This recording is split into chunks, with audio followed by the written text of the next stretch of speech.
Food and Wine Insider is a weekly look at a $1.5 trillion industry touching every American. Devoted to the business of purveying food and decanting wines, Food and Wine Radio is a unique program highlighting not food recipes or wine vintages, but how to make a profit while satisfying America's palates. In this competitive but highly rewarding sector, many men and women have made profits while fulfilling a dream. Food and Wine Insider is all about better managing any business involving food and wine. Each week, your co-hosts sit down with successful restaurateurs, food mavens, winery vintners, store owners, food suppliers, and other leaders in the worldwide industry that centers on foodstuff and wine. In frank give-and-take sessions, guests and panelists talk about the business of bringing healthy and pleasurable foods and wines to others. Your Food and Wine Radio host are Ann Daw, former president of the Specialty Food Association and a longtime food executive who has held senior positions both here and abroad with Kraft Foods and Philip Morris. Don Mazzella, a nationally known business commentator. On each show, they invite leaders of the world's culinary and wine industries to share the secrets of their success. Visit us at foodandwineinsider.com. We have a very unusual program today. Ann Daw, a leading food industry executive and past president of the Specialty Foods Association, will be joined by Faith Popcorn, renowned maven of what will happen, and Kate Newlin, whose understanding of why consumers buy, they will talk about what they think are the trends for 2018. My role is to keep quiet, ask one question, and then let these three experts go at it. So, ladies, welcome to the show. Thank you. Thank you, Don. Thanks, Don. My first question is directed first at Ann. Where will new food products come from in the future, in your opinion? You know, I think there's a bit of the future is already here, as I think the who is small entrepreneurs, and I think they're the ones that are bringing new news to the food category. It used to be, you know, Kraft Heinz, Campbell's, Kellogg's, Unilever, Danone, you know, the big players who had massive R&D departments. But what I think I've noticed over the last certainly 20 years is a lot more focus on their established brands and then waiting to see what trends will emerge from small businesses and then basically buy them. So, you know, Hershey's bought Crave Jerky, Campbell's has acquired 5 companies in the last 5 years, a lot of natural, a lot of organic types of products. And, you know, I see certainly a lot of the smaller companies having done very well with private equity support. Sheila G's, Barthen's, Back to the Roots, or Kensington. I think the consumer also has a role to play because how they define specialty is about small batches, real ingredients, knowing the person behind the brand. And my sense is that it's the entrepreneurs who have changed the way consumers eat and have also affected the changing ingredient lines in even the large CPG company product lines.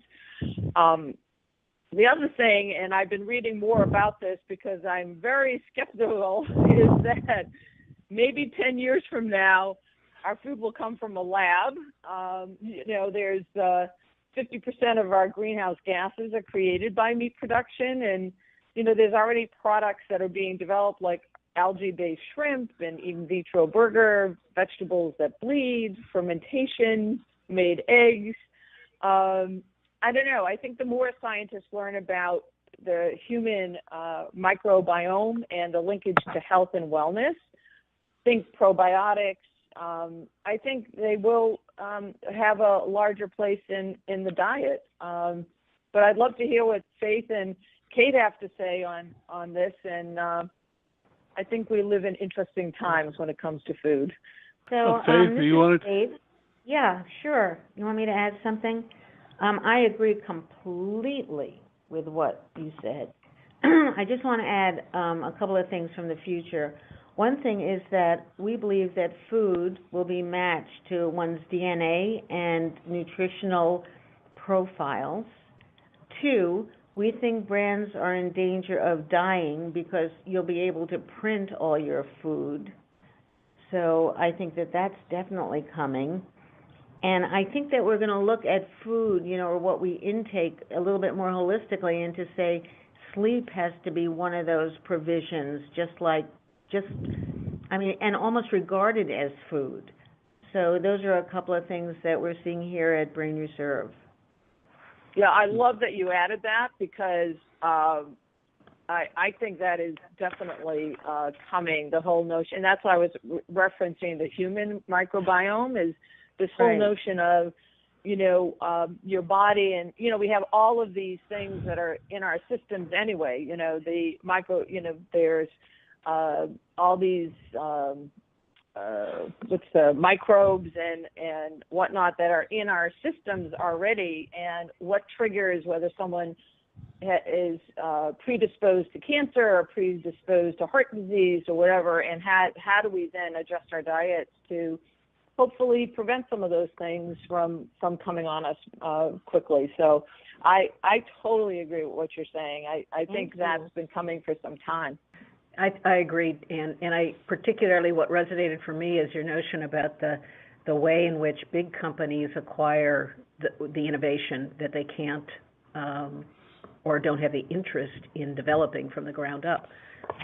So the role of acquisition. A friend of mine was the chief marketing officer at Campbell's, and he had to leave in order to start a company, which I'm sure, a startup food company out of Boulder, and pretty soon it'll be acquired by somebody, right? Like the seed of where we're headed is at that entrepreneurial startup level, and then when it gets to a less, I want to say, less dicey future, once it's proven itself at some level, then the big companies jump in again and acquire them and try not to ruin them. But they don't try hard enough, because look at Kashi and Kellogg's. Usually when they own them, they kill them, forcing them through the big bureaucracy. There are a couple of exceptions, one with Unilever buying Ben & Jerry's and Seventh Generation, and they've let them continue to have their own boards and their own teams, and they're not mucking around. Although originally with Ben & Jerry's they did muck around and they gave it back. Yeah. So I don't see much hope for acquisition. I mean, the acquisitions can be good, but what happens strangling them. Yeah, not so good. They eat them alive. Before we go any further, Faith, will you tell our audience how they could reach you and your website, and anything else you'd like to say? Sure. I mean, we're at faithpopcorn.com, and my email is fpopcorn@faithpopcorn.com if anybody wants to ask me anything. But if you go on faithpopcorn.com, you can join our talent bank. You can see what we're predicting. So we'd welcome you there. Kate Newlin, will you tell us a little bit about what you do and how you do it, which I have always found fascinating, and how people can reach you? All right. So the easiest answer is Kate at KateNewlin, NEWLIN.com. That is very simple and direct. There is a website, KateNewlin.com. But the way we do what we do, what we're basically in the business of doing, is figuring out how to put margin back into the brands that we represent, and not default to price promotion. So the way we do that is to find what these brands mean, what the promise of the brands or the category mean for consumers, and we do that through, here it comes, Don, hypnosis. We hypnotize the consumers. We ask them their first, most powerful, most recent experience in the category, and then first, most powerful, most recent experience with the brand. The first and most powerful experiences are always the promises, and the most recent are usually the disappointments. And that gives you a sense of where the white space is and what a brand needs to do in order to fit better in the consumer need. And then we work that through with folks here to really develop new hypotheses, new approaches, new ways to solve these kind of lingering emotional promises. But our theory of the case is that through understanding and speaking directly to the meaning that brands have in a consumer society, you do get to margin, you do get to growth, and you do get to sustainable competitive advantage. That's really terrific. Well, my next question is directed at Faith Popcorn, whose predictions on colors and trends have been remarkably prescient in the past. Are there any, Faith, are there any new ingredients that you feel will become mainstream in the future? Any new, what was Ingredients. ingredients? Oh, well, I think, a lot of the ingredients are going to be formed, out of the lab through artificial intelligence. So I can't say, we once said avocados are going to be hot, they're hot, or as a matter of fact, Kate and I work with Heinz and said salsa was going to be hot, and then they made salsa ketchup, which was not hot. And, that kind of thing. I think now we're going onto a new platform of, creating ingredients, not getting them from the ground or from the trees or from the, mixing them up in a bowl. I think it's going to be a lot more science than food. One of the things that we see often is the, how one industry affects another. And a fellow I was talking to the other day was saying to me that the advent of legalization of marijuana and the growth of that industry, and as a consequence hydroponics, is bleeding into the rest of the world, the rest of the food products world, and how we manufacture food for human consumption. So hydroponics have been around since Disney developed Epcot, right? But it's getting to a critical scale now because this is a mechanism for growth of medical marijuana, and now that much is understood, it bleeds into other nutrient classes. So it's the future is a moving target, right? Yeah, I want to support that, saying that, if you look at a brand, a marijuana company called Canopy, let's say in Canada, you'll see that a major liquor company, Constellation Brands, just invested, I think, a couple of $100 million in there, and you're going to see more and more companies, as Kate said, extracting there are like hundreds of strains of marijuana and weaving them through the food chain. This is definitely coming because we're so much looking for beyond nutrition escape and altered consciousnesses, and that's what's going on. Martini isn't enough.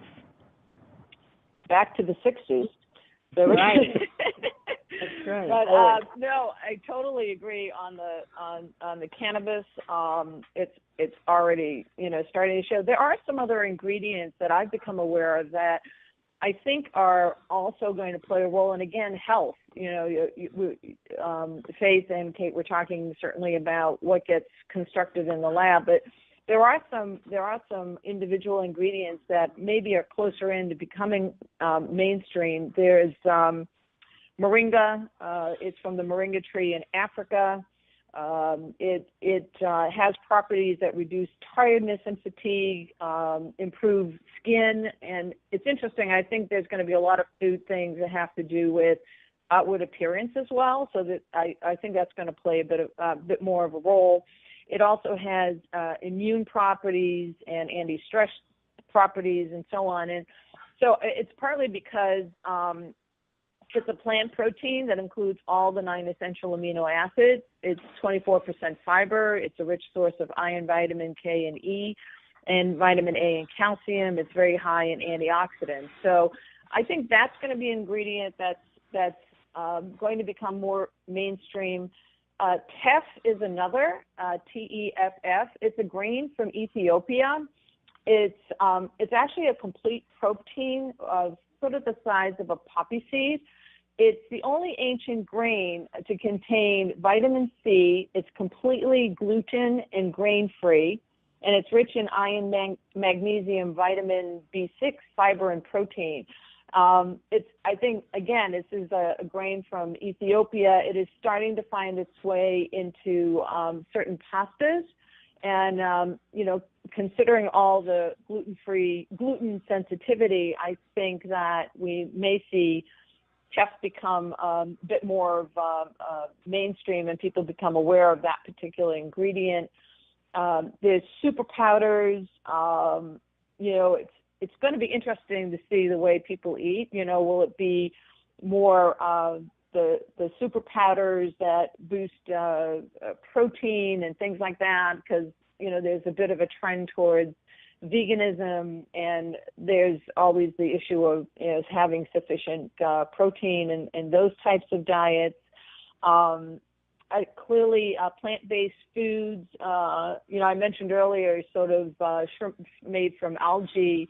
So I think there are some of the more close in. I was watching a program the other day when they actually made cabbage out of something that wasn't cabbage, and it just created itself. So I think to the point that, Faith and Kate made about the lab, I think that's coming. It's probably people might be a little bit hesitant about those, but I think there are certainly some ingredients that are going to play a role, certainly in the nearer term as we move towards that, because, the millennials really want convenience. They don't want to really prepare food or make food at home, and yet they want to have a good diet. They want to have, a healthful diet.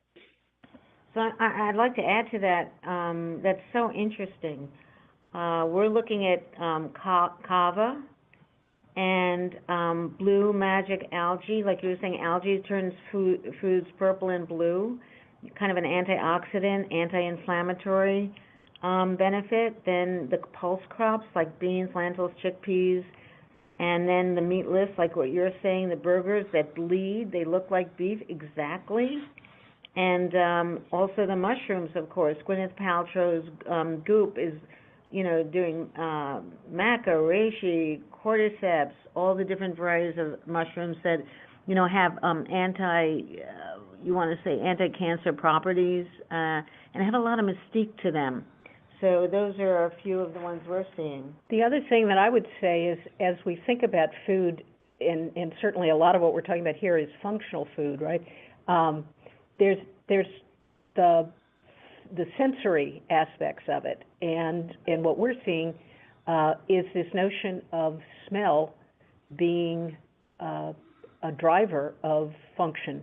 In other words, there are certain smells that will help you sleep at night. There are certain smells that will help you perform better in your workouts, and the folding together of nutrition plus aroma to have an enhanced profile of performance profile is something that we think is on the horizon. That there's functionality in the whole surround sound of how we take in food and how we nurture ourselves. No, I think that's a great point. Absolutely. Oh no, I just had an email across my desk. Would you identify, your voices are so similar that someone said, would you identify yourself before you talk so we know who's talking? Oh, sure. This is Faith, but I'm not talking. Well, you just said something. This is Kate. This is Ann, and I was just going to add to something that was previously said. I think, as we think about cuisines as well, we're seeing, I would say, Middle Eastern cuisines. I'm Armenian by background, so that really appeals to me anyway. But, harissa and cardamom, Moroccan, Lebanese influences that are coming really from the Middle East, I think are going to continue to trend, and including things like pomegranate, eggplant, and tahini and so on. And Filipino cuisine, interestingly enough, I lived in Asia, and, it tends to get overshadowed by Thai and Vietnamese foods, but I think Filipino cuisine will also probably play a bigger role in interest in the American diet. I don't know if it'll make its way to fast food or how it will do so, but I think it's on the rise. So, Ann, this Faith, what kind of Filipino food? Well, there's more of a bitter and sour notes to the Filipino dishes, and it's interesting to have seen the fermented products having gained some popularity, especially if you think about like Korean kimchi. Right. And so there's a little bit of Asian and Latin flavors. The Filipino women that when I was in Hong Kong, they used to always make a type of egg roll that had this sort of sense of like spice, but wasn't meat oriented, but was really quite delicious. I would not suggest that anyone eat a balut. That was also very popular when I was in the Philippines, and if you don't happen to know what that is, it's an embryonic duck egg, and they refer to it as a delicacy, and I did eat one, but I'm not quite sure I would ever do that again. That's so interesting, really. We're noticing, in our trend bank that, this is Faith, by the way, that a lot of 50 plus, 60 plus are embracing like more spicy foods as they lose their, sharpness of taste buds. So that might be a reason for, all the hot sauces, etc. Yeah. We're also seeing the migration. That's Kate. Yeah, this is Kate. We're seeing the migration of adult preferences for certain kinds of better-for-you ingredients migrating both into baby food and into pet foods. So I think you see the kind of consciousness of better for me then bleeding automatically into people I care for. Yeah, I totally agree. Well, ladies, can we go on to the next question? Sure. This one is for Kate Newlin, who shows companies how to better present their products to consumers. Are there any ingredients, well, we've covered that, we'll talk about the short and long-term effect of Amazon's heavy entry into the food category. What do you think, Kate? This is more a question of where people get things rather than what they're getting. But what's your thoughts? Well, I think Ann said it, that, words to this effect, that the market migrates to convenience, right? And so Amazon, if you remember in the 80s and 90s, there used to be like a chart that showed the elephant in the python, and the elephant was meant to be the boomers, right, as they moved through all the ages and stages. I think right now Amazon is the elephant in the python of food retail, and everything moves through it. It's convenient. They're figuring out all the back office stuff. We trust them. They know how to get us what we want when we want it. We understand it'll be delivered in 2 days. It's all of that, or today with the fresh thing. They know what they're doing. Now, it's not a perfect model, and it sucks the joy out of buying a perfect cheese for cocktail hour tonight, or talking to a sommelier at the local wine store, deciding which wine you should have with what cheese kind of thing. Like, I think there will always be that kind of food retail, the precious, perfect, curated for tonight moments where I want to entertain or I want to have a great moment. But I think that Amazon does everything really, really well. And in about 20 minutes, it's going to seem so odd that we used to walk in New York or drive in other places to a grocery store, walk through the grocery store, put things in the cart, then put things on the conveyor belt, then put things in a bag, then take them back to the car, put them in the car, drive home, take them out of the car, put them in the cupboards. Like it's a antiquated system. And I think we're going to have, Coke or Pepsi households where it'll come from the spigot near the sink, and it'll, we're on the cusp of radical convenience because the market cares about that and wants it, and wants to do other things. I have to say, this is Faith, I agree with Kate completely as usual, but another thing I think that Amazon's going to add is going to kill the categories, because they're going to start to make their own soda, they're already starting, and their own detergent and their own everything, and really put not only supermarkets in the coffin, but the brands. And also, longer term, we're seeing drone delivery. It's just going to be dropped on you. And even now, they're entering your home, under certain codes, and putting them in your refrigerator. So, that's kind of fantastic. I know, automatic Yeah, reply. I would, build on that, certainly with all the artificial intelligence and driverless cars and so on. I mean, this is Ann. I totally get the notion of the whole experience of quote unquote shopping will change. My hope is that brands won't die, because maybe partly because I grew up with brands and supporting brands and creating brands, but I think even Whole Foods realized that, the consumer just didn't necessarily always want their private label. They had the 365 brand, and Amazon, interestingly enough, has almost made a more level playing field for the small purveyors, because you can, as a small brand, you can actually be on Amazon and sell on Amazon, and I hope that they will learn from that it's really about differentiation, and that if you have a highly differentiated and desired consumer product that taps into big behavior, that they will continue to give the small brands a chance.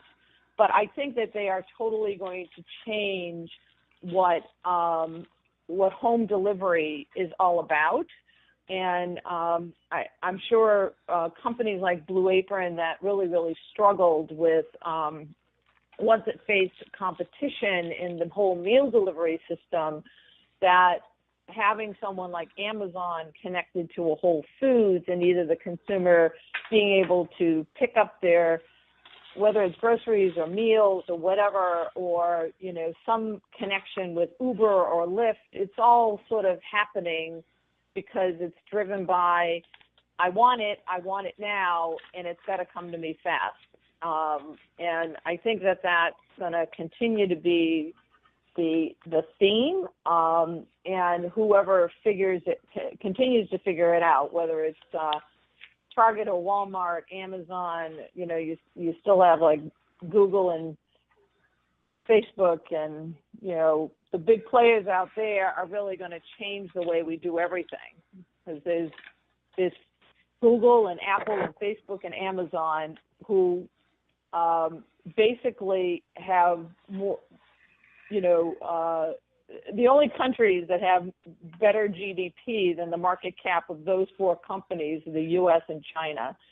So it's they're having massive influence on food and how we think about food, how we eat food, how we prepare food, how we get food, and it's a whole new world.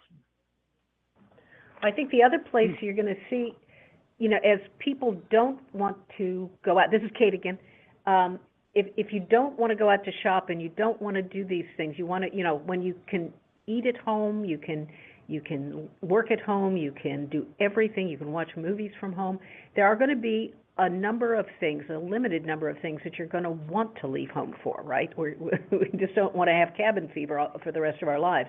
And I think great restaurant experiences will be one of those things. That the cuisine and the sense of exotic flavors and new dishes and something to talk about. One wants to say not something that you're just going to take a picture and a selfie about, but that you're actually going to experience in real time is going to have a disproportionate value to this stay-at-home consumer. This is Ann. I think that's really quite right. It's kind of very interesting. It's not a behavior I did when I was 16 years old, but my 16-year-old daughter every once in a while says, Mom, I want to meet a friend at Panero or some other place. And it's interesting that it's not, they want to be up in the bedroom and playing a game or whatever. They want to have that opportunity to sort of commune with one another, but in a place where they're enjoying food. And I think it's kind of an interesting microcosm, because for every trend that says, okay, you're going to be able to do everything you want at home, there's always sort of the counter trend to your point, Kate, about, there are some things we're going to want to do because we want to spend time with people and we want to enjoy things together, not just do things individually. I think that's right, and I think Faith and I worked together on one of her books. I think it was Clicking. And we interviewed Howard Schultz, and we said to him, everybody says that they go to Starbucks for the socialization.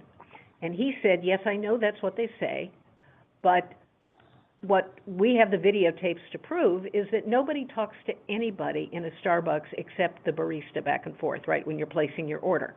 But it's the idea that you're surrounded by people sharing an experience, essentially the same experience, sitting there with a cup of coffee, working on a book or working on a laptop or whatever. But you're not alone like a dog in your room, right? You're out there, you're seeing people, but you're not required to interact with them. And then, of course, they've gone the extra distance, like in the theme song from Cheers, where they say, the place where everybody knows your name, they cheat that and they get you to tell them their name, and then they write your name down and then they call you by name, right? So you get this mask of familiarity and of knowing that you want a mocha cappuccino latte grande, like there's a sense of the personal. The question I always ask people is, when you don't have to leave home for anything, what will you leave home for?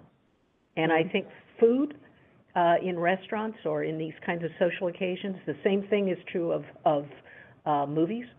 I think, we can see virtually any movie at home, but we like to go out into a darkened space and share an experience with strangers, essentially. But it's an experience, but we don't have to talk to anybody we don't know. There's certain pulse points of those kinds of experiences that we still crave, and I think that's the place to really look for where growth can come from. Once Amazon does everything else for us. Want to know more about health savings accounts for your company or yourself? Go to 2hsa.com and get a free employer's primer. Health savings accounts are a cost-effective way of offering health care benefits to your employees and yourself.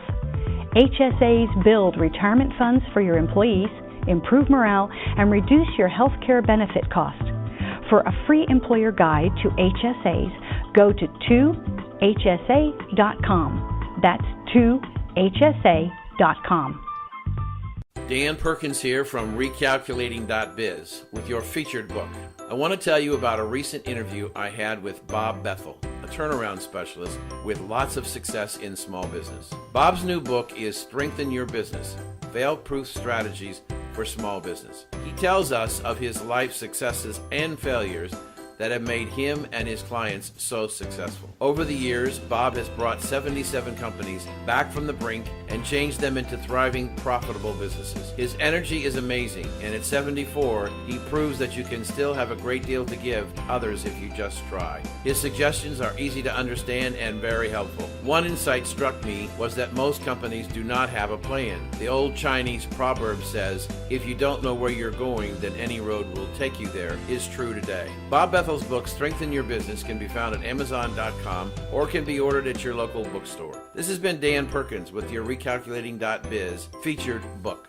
This is Don Mazzella, and I'm breaking in here because I read an interesting article earlier this week in the Wall Street Journal about how the $1 stores are succeeding, and they seem to be catering to obviously lower income customer who buys smaller and buys only when they need it. What I'm hearing, and maybe I'm wrong, is that Amazon and the other ones are really catering convenience for price.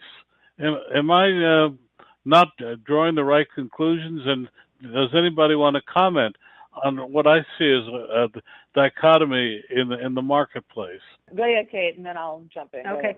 No, I think you asked me, Don, about the hypnosis stuff, and one of the things that we learned about shopping experiences for consumers is that the core thing that they're looking for is a sense of being lucky in a shopping experience, right? So big retailers can cheat that experience by making it 30% off today only, and you feel lucky that you save money, but that's then that's what you're going to talk about, right?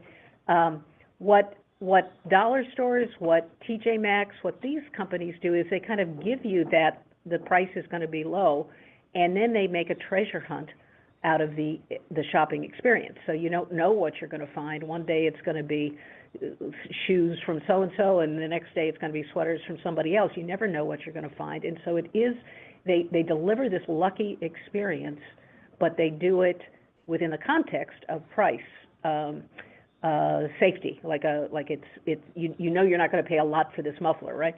I think with Amazon, I think they started out making it feel like it was cheaper. I don't think low price is what they're actually promising any longer. I think what they promise is high quality, safe quality, and convenience. Next day on Prime, 2 days for free. You know, you feel like you're saving on the mailing cost. The all of that becomes neutral. But I think that if you look at where are you going to feel lucky for shopping, I think that gives you the frame for why the TJ Maxx's of the world and the Dollar Generals can counter program against convenience. Kate, I would. This is Ann. I would build on that a little bit. I think there's also every category for the consumer has a value, and what the consumer thinks is they're willing to pay. So I totally agree with you on that sort of sense of, you know, I'm getting a good deal, and it wasn't I smart, and then I have this great experience in terms of you know, going out and discovering things. I think there's also a role of the value. I think for the consumer, Amazon is providing that great value, and that value is definitely convenient, gets to you quickly, you don't have to pay for shipping, and the items themselves, it's a function of, but I really want this particular item. And now with the internet, you know, whether it's Google, you're going through Google or whatever, you're comparing shopping across the board for any particular item. And it's, you know, so you can get the same item and say, okay, I know I'm going to get the right price for that particular item. But I think subconsciously consumers do sort of place a value on different categories. You know, I don't want to pay more for maybe laundry detergent, but I really want to, you know, I want this particular brand because I really think they make the best product in some other category. Just adding a tiny bit to that, we know that millennials don't want to, this is Faith, we know that millennials don't want to buy homes, you know. They don't like permanence. They don't want to be tied down by belongings, or they hate to go, you know, food shopping. And I think the 99-cent store is like a little bit of fun. They buy just what they need and maybe something they don't need. So, and not for a lot of money. So I think that we're looking at that group, you know, really loving that form. Yeah, and I think this is Ann again. It's, you know, it's, you will see Mercedes-Benz parked in front of an Aldi's, right? Because for certain items, it's not like the consumer, well, I'm a high-end consumer, so therefore I always pay for high-end. It's I make a decision based on whatever the category is. So I don't think that it's sort of low income, this store is for low income and this store is for high income. I think every consumer is willing to shop at multiple places depending on, you know, what their value spectrum is in terms of the particular item they're looking for. Yeah, that's interesting. I think that's right. This is Kate. You know, this is so interesting, but we have to move on. But before we do, again, I'd like to tell who our panelists are. They're not panelists; they're guests of Ann Daw, who we all know is past president of the Specialty Food Association and a long-time food industry executive. This also with us is Faith Popcorn, whose predictions on colors and trends have been remarkably prescient in the past. Thanks. And finally, we have with us Kate Newlin, who helps people and companies understand the consumer behavior. And all three of them are demonstrating. I don't know about the rest of the audience, but I'm really learning a lot today. But we're set now to move on to the next question. Faith Popcorn, Is home delivery of meals a fad or a trend? Oh, home delivery of everything is a trend. So definitely home delivery of meals are a trend. Home delivery of just anything you'd ever want. Why would you ever want to go to a dirty supermarket and, buy your stuff there and have your kid grabbing everything off the shelves? No, we've been predicting home delivery since 1978. And, beyond, predicting trends, we also, predict what we believe is going to be happening in the Fortune 200 and helping them avail themselves of the future and leverage the future to their benefit. This is Kate. One of the things that Faith wrote about in her first book, The Popcorn Report, was about this, the notion of home delivery of everything, right? And there was a young man who came, I was working with her then, came to her office, and his name was Tim something, and he had created this service called Streamline up in Boston, and he had taken her idea and made it real in Boston. Now, he was too early in, which is always the issue of trend-based marketing or brand development. He was too early, but he was a precursor of Fresh Direct here in the New York area, and pretty much every other, Grubhub, every other home delivery site, Amazon included. I think, Faith, you usually say a trend has at least 10 years ahead of it, right? At least 10. This Yeah. one, I think, is forever. Right. This one is going to put it away, going, as you said, Kate, going somewhere to get something. It's completely ridiculous. You don't have to do it. Yeah, I would add, because I was doing a little research on just the meal kit industry. It's definitely here because it's already worth $1.5 billion. So it's a big market. And, it just plays into that, simple meal prep without sacrificing quality or convenience. And, I think that, there's a sense that certainly the younger consumer leans towards, who already was leaning towards the natural food channel, was really interested in the meal kits. I think when you want to focus on organic or, let's say, veggie-centric or paleo or specialty diets or farm-to-table home meal prep, it's almost as though you could have it tailored.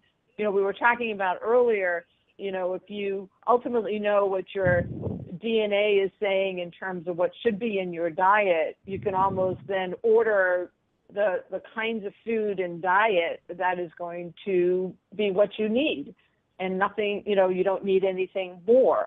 So I think it's kind of a really interesting play, and given Amazon now entering, I think always the issue for it having started with, you look at Blue Apron, and, Blue Apron obviously struggled, and it was a function of competition, but it's a function of you have to own the distribution channel, not just the ability to make the product. And Amazon now, having made the move they have with Whole Foods and already knowing how to distribute really well and really fast, I think they will be one of the people who will figure it out. And it will make things much easier for the consumer. Obviously easier in urban areas than it is in suburban areas. But definitely, I think it's not only Amazon, but I would love to see restaurants sort of, coming into the fold a bit more with meal kit delivery, especially if, it's, especially in urban areas where there's so much access to, obviously, to the restaurants, but really developing meals that are targeted to a particular diet for a particular individual. This is Kate. I think that's right. I just talked to a friend of mine who was saying that there are different great restaurants around the country that have signature dishes, and he knows this startup that's now copywriting or working with the various restaurants to develop the recipe so that another restaurant in another part of the country can make and serve that signature dish, but it is, it's licensed from the originating chef. Things like that become very, very interesting then when you start thinking about home delivery of meal kits. If you've got a licensed recipe and it's a revenue source for both the originating chef and then the local restaurant that's going to deliver it, or the local food kit service that's going to bring it to your home. All sorts of different economic models that come into play here to get what we want when we want it to us. And aren't they sending waiters, Faith, along with the home, the service? Yeah. And this is kind of, we're talking about how come Sephora and Ulta, is it Ulta? Mm-hmm. Doing so well in the cosmetic, reign. And that's because, just ordinary people can go in there and be treated like, a movie star and get sort of made up and talked to and et cetera. Same here. You send a waiter there, it's like having help. How many people in America have their, help? So I think that's another thing. Even if you don't have the waiter, having somebody cook for you, essentially. There was a service in New York that was started. It didn't make it. It hit headwinds, but because it was on venture capital money and everything. But it was delivering. You'd order it, and the chef would come to your home and prepare it and then leave. Stuff like that. This is the robust part of the development modeling. But things like that. I wonder why a place like European Wax Centers doesn't send people to your home to do the services, or what manicures and pedicures in these big high-rises. Next Botox. Yeah, like the service sector, which is dynamic now, boiling with opportunity. The home delivery of those things will be next. This is Ann again. My hope would be that the healthy meal prep delivery service will get to a place where it's affordable, so that the only options for moms isn't the dollar menu, where it's not necessarily a good protein, or there's no vegetables, there's no, nothing particularly healthy except high carbohydrates. And that would be an amazing breakthrough to sort of change how people eat and how they're able to feed their children in a way that makes for healthier people for the future. You're absolutely right. And if McDonald's wanted to see lots of women flowing in there, they should serve wine. Or I was in a Macy's recently. I say this with a certain amount of survivor humiliation, but I was in there, and there is a Starbucks on the second floor. Now here you are in this sea of 30% off of signs everywhere in that store, just a flop sweat of discounting everywhere you look. And here is a Starbucks on the second floor. I look over, and there are people ordering champagne. Now, amazing, right? Like it must be a pilot study of how do you appeal to Americans who stop drinking coffee around 2 or 3 in the afternoon? How do you extend the reach? But it was shocking at so many levels, because the champagne in a Macy's, where if you look around you, you think, people that shop here only care about how cheaply they can get stuff, and here it is, people sitting there drinking champagne in the early afternoon in a Starbucks in a Macy's. The collaboration of brands, the conglomeration of brands is the word I'm looking for, is remarkable. But also the price tolerance, the ability to spend that while being surrounded with all these dollars off prices. All of it is so amazing. The other thing I would say, Ann and Faith, is my question is we're presuming that food migrates, moves towards health promises and better for you, but there is a big chunk of the world that wants the $6 double burger and malted chocolate shake kind of thing, right? Sure. Like the big indulgence ticket items are also going to be a growth. Well, like that Shake Shack. Yeah. Well, I would. This is Ann. I would say that there's always room for it. I think it shouldn't just be the only diet you have. It should just, it should be in those moments when you feel like indulging. Why not? As long, I'm kind of I like the whole idea of moderation. That once in a while it's okay to have, but it just shouldn't be the steady diet that kids think that that's what food is. Yeah, that's interesting.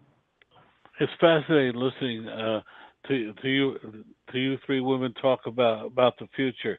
I have one last question, and then which has to do with the possible effects of $15 minimum wage laws that are popping up, and if they become national, what will be its effect on the food industry? And I'd like to start with Kate this time, Kate Newlin. All right. Well, I'm a big believer in raising the minimum wage because I worked for minimum wage. My first job was in a Kentucky Fried Chicken. And I do think that rather than having trickle-down economics, we need trickle-up economics. And the notion to me is that if you pay people more, they have more money to save and spend. And they will spend it probably in those very places that they are working. I think that there's nothing bad happens. It may add some cost, but okay. I think that there's a power that comes from getting a fair day's wages for a fair day's work, and that is dignity and self-respect and so many great valued elements of our shared life. So I'm a big fan of raising the minimum wage and raising it for those people that are trying to actually work hard and get ahead. I have to say I agree with Kate. This is Faith, as usual. I agree with Kate. And the thing that I'm worried about is that the employers, the fast fooders, are going to take it out on the public who can't afford it and raise prices. And that would be so wrong. They have to, they have to figure out better ways to run their, companies, and they have to, no pun here, eat the margin they may be losing. Yeah, this is Ann. I did a little bit of study on this whole question. I think certainly for small companies it's difficult, but it's absolutely necessary. So I totally agree that the minimum. It's interesting. As a teenager, I think I was making $2 an hour in a kitchen. Working day and night. So, I really appreciate the notion of paying people a fair wage. What was interesting is there's been a couple of studies, one in San Francisco and one in Seattle, and they looked at a $1 increase in the minimum wage, which led to a 14% increase in the likelihood of exit for a 3.5-star restaurant, but no discernible impact on a 5-star restaurant. So if you have really good differentiation, if you have a really desirable, I'm just talking against the restaurant industry, 1 in 5 restaurants close in a year. If you don't have differentiations, it doesn't really matter the minimum wage. You can address sort of minimum wage because you're providing that value. The interesting thing is, in a Seattle study, and I think this is either to Faith or Kate's point, is there something going on that something else doesn't get done or doesn't get spent on? And in Seattle, the $1 increase equaled a 6.4% increase in health violations and a 15.3% increase in less severe violations. that's a little concerning because you have to, health is really important, especially in fast food. But that's what you wouldn't want to see happen is that, they make up for it somewhere else, and that would be dangerous. Oh, I was going to say, I was going to add something to your brilliant point. What I think is happening is that we're going to eliminate help, and there's going to be back to the automatic service, no people, cooked by artificial intelligence and served that way. And I think that this minimum wage thing is the thing between, in the middle. But just like in everything else, robotic replacement of humans is absolutely on the near horizon. Yeah. But, it's very interesting when you look at other food product prices. There was another piece of research that I was looking at that said, a 50-cent increase in the minimum wage would increase food prices less than 1%, and 1% at eating and drinking places. So it's not it shouldn't be a major impact. And I think, Faith, you were saying, they should be able to eat it and, sort of, take a little less margin. But I think it's really important that we recognize that people are at the front and they have to be, they have to kind of believe in your product and sell you. They're the ones that are selling your product, and you need to treat them like they're a big part of what makes a franchise or makes a restaurant or even makes a food product successful. Because if they don't do it well, the consumer is going to pay the price, and it could be health, and it could be just price or health down the road. Ann, I think that's right. This is Kate again. I think, too, that there's this, we're living in an age, and we're going to continue to live in an age of radical transparency. And I think that consumers in general believe in a fair day's wages for a fair day's work. That we understand that as a value, and they will tend to shop, I believe. They will, for those meals that they are going to eat out of home, they're going to want to know what the employment policies and reward policies are for franchisees or small restaurants or food manufacturers. We want to know these things. What's behind the brand? What you can't hide behind a brand. You have to come out in front of it. And so I think that increasingly customers are going to want to know, are you paying your people of a living wage? And I think the other point that Faith was making about, we're in a transition moment as well, the notion of moving from an economy based on human service to one increasingly becoming roboticized, right?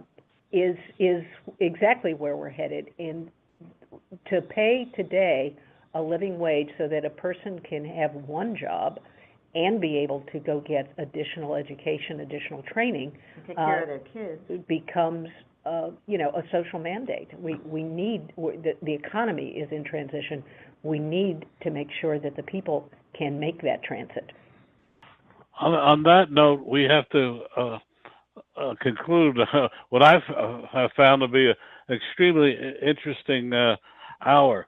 Well, I'm going to start with Kate Newlin.